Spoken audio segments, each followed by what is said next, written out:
కాయమెంత భయాన కాపాడినను గాని ధాత్రిలో అది చూడదక్కబోదు.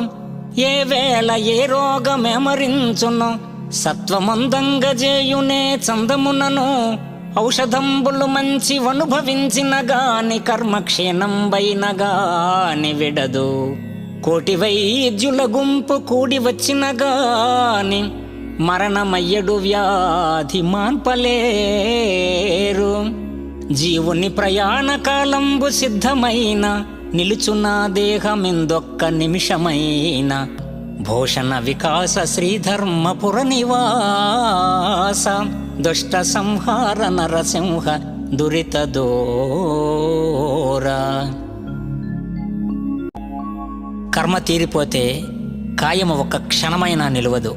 ఈ కాయము నిన్ను చేరుట ఖాయము. అట్టి జ్ఞానాన్ని నాకు అనుగ్రహించు తండ్రి.